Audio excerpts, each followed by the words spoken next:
अब बर्खालाई अब यो खोला नै के गर्छ कसो गर्छ थाहै छैन। बच्चाहरू लिएर कहाँ जाने। अब यत्रोसम्म बस्यो हामी, यत्रो बस्न बस्यो, कुरेर बस्यो, दिन सरकारले दिन्छ कि भनेको आफूले बसेछौँ हजुर हामी। घर उरेर पनि ठाम भयो नि, बनाएर बस्ने नि खुट्टी छैन हाम्रो त। यस्तो हर साल बर्खा आउँछ, माथि सुरौदी बढेर ओभरफ्लो भएर आउँछ। आउँदाखेरि यहाँको स्थानीय बासिन्दाहरू यताउति धेरै दुःखमा घुमिरहेका छन् है। पीडा हुन्छ। हामीहरू यो तन्नामा सामान लिएर यहाँ भाग्नुपर्ने हुन्छ, स्थानमा हुनुपर्ने हुन्छ। अब बालेन सरकार झै कडा कदम चल्ने हो कि मनपरी चलिरहने हो? शुक्ला गण्डकी नगरपालिकामा अतिक्रमण र खोलामा दोहोरो जोखिम, नगर किन मौन छन्? नमस्ते, म इरफान दिनम्या। यति बेला भने तपाईहरू हेर्दै हुनुहुन्छ बेलुका 7 बजेको अपडेट एसए नेपाल मिडियाबाट। तनहुँको शुक्ला गण्डकी नगरपालिका अहिले दुई ठूलो समस्यामा जुधिरहेका छन्। एकतिर सार्वजनिक जग्गा र अतिक्रमण, अर्कोतिर खोलाको तीव्र कटान, बस्ती नै जोखिममा। तर यी दुवै विषयमा नगरपालिकाको प्रभावकारी पहल नदेखिँदा स्थानीय स्तरमा असन्तुष्टि चर्किँदै गएको छ। हजुर, म पुल्चोको बासिन्दा हो। बसेको 40 वर्ष भयो हामी यहाँ बसेको। नयाँ घर बनाएको हामीले लगभगै 2 वर्ष बनायो, 2 वर्ष पनि बस्न पाइएन। अहिले भर्खर नगरपालिकाको मेयरहरूले पनि कृष्ण पन्जीहरू केही गर्नु सक्नु भएन उहाँहरूले पनि। अहिले हामी घरमा भाडामा बसेछौँ, घर भाडा तिर्नु पनि हामी धौधो भइरहेछ। के भने हजुर, काम गरेर खाने मान्छे हजुर, त्यस्तै यो जिन्दगी चोराको जिन्दगी। के भने घर भत्केर गयो, बस्ने ठाउँ छैन, खाने ठाउँ पनि छैन, डुङ्गोमा छैन घर, हाम्रो कुनै जग्गा दिमा पनि छैन हजुर हाम्रो। यस्तै बाहिरपट्टि लगायो घर। अब बच्चा पनि गाह्रो पो लगेर कहाँ राख्ने, के गर्ने। यो बर्खा पर्दैछ, अहिले बर्खामा कहाँ जाने, बच्चा लिएर कता त कुर्ने, सामान कहाँ उठाउने, घर भाडा भन्ने बित्तिकै अब छैन। विशेष गरी शुक्ला गण्डकी 4 पुल्चोक क्षेत्रमा अवस्था अत्यन्तै भयावह बन्दै गएको छ। खोलाले घरको जग काट्दै केही घर त बीचमै चिरिन थालेको छन्। बर्खा सुरु भइसकेको छ, खोलाको बहाव बढ्दो छ र जुनसुकै रातमा ठुलो घटना हुन सक्ने जोखिम बढेको छ। तर यस्तो अवस्थामा पनि केही परिवार बाध्य भएर त्यहीँ बसिरहेका छन्। स्थानीयको पीडा स्पष्ट छ। अब बर्खालाई अब यो खोला नै के गर्छ कसो गर्छ थाहै छैन। बच्चाहरू लिएर कहाँ जाने। अब यत्रोसम्म बस्यो हामी, यत्रो बस्न बस्यो, कुरेर बस्यो, दिन सरकारले दिन्छ कि भनेको आफूले बसेछौँ हजुर हामी।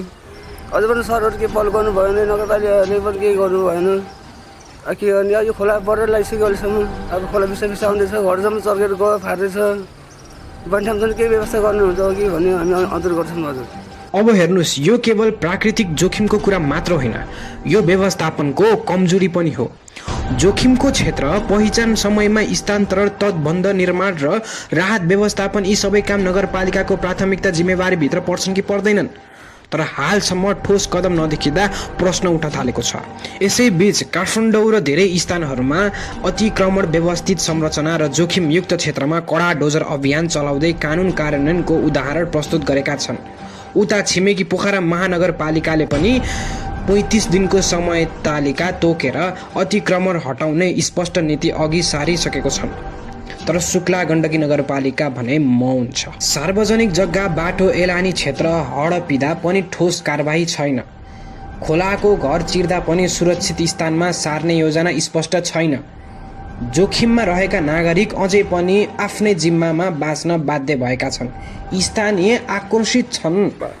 स्थानीय निकायले अब हामीलाई चाहिँ कतै व्यवस्थित गरिदिएको भए हामी यहाँ यसरी डर त्रास भएर ज्यानको जोखिम राखेर बस्न बाध्यता पनि थिएनौँ। किनभने अब अहिले जस्तोसुकै बाढी आए पनि अब जे पनि अब के भने घर बास यहीँ भएपछि अब बस्ने बाध्यता छन्। अब गरिब जनताहरू खोलाको छेउमा टहरा बनाएर बस्ने, तर ठुला मान्छेको कब्जा जोगाउने हो भने यो कस्तो न्याय? अब भन्नुहोस्, कानुन सबैको लागि बराबर हो कि होइन? अब प्रश्न झनै गम्भीर बन्दै गएका छन्। के शुक्ला गण्डकी नगरपालिकाले पनि बालेन शैलीमा कडा कदम चल्छ कि चल्दैन? के अझै पनि पहुँच र प्रभाव हेरेर फरक व्यवहार गरिन्छ? नेपाल सरकारको नीति अनुसार नगर चल्ने हो कि आफ्नै मनपरीमा? विज्ञहरू भन्छन् अहिले ढिला गर्नु भनेको जोखिम निम्त्याउनु हो। खोलाको कटान रोक्न तटबन्ध निर्माण र जोखिम क्षेत्र खाली गराउने र दीर्घकालीन योजना बनाउन जरुरी छ। त्यस्तै सार्वजनिक जग्गा अतिक्रमण विषयमा यो स्पष्ट नीति र निष्पक्ष कार्यान्वयन आवश्यक छ।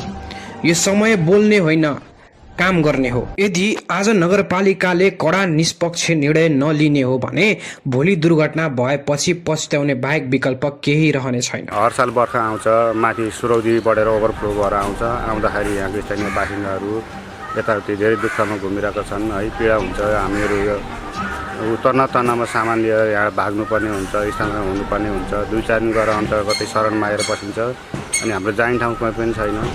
सो चाहिँ जाने ठाउँहरू या चाहिँ बुझ्नु सक्ने निकायले त्यसरी बुझिदिनु भए राम्रो हुन्थ्यो। दुःख छ हामीलाई बुझिदिने कुरामा। हर साल बाढी आउँछ, माथिबाट भत्काउँदै आइरहेछ। कतिपल्ट मैले पनि आफ्नो फेसबुकमा पनि म पहिला टोल बस्दाखेरि मैले पनि त्यो सम्प्रेषण गरेर हालेको थिएँ फेसबुकहरूमा है। अब त्यो कुराहरू खै त हुन्छ गर्छु त भन्नुहुन्छ, तर पहल भएको जस्तो देखिँदैन। सो गरिदिनुको लागि चाहिँ हालिदिनु। अब शुक्ला गण्डकी नगरपालिकासँग माग छ, ज्यानको सुरक्षा गर, कानुन सबैका लागि बराबर गर, नगरलाई व्यवस्थित र सुरक्षित बनाऊ। अब हेर्न बाँकी छ शुक्ला गण्डकी नगरपालिकाले इतिहास बनाउने निर्णय लिन्छ कि आलोचनामै सीमित रहन्छ। हेर्दै गर्नुहोला एसए नेपाल मिडिया। हामी यस्ता खबर लिएर विशेष अपडेट गरिरहनेछौँ।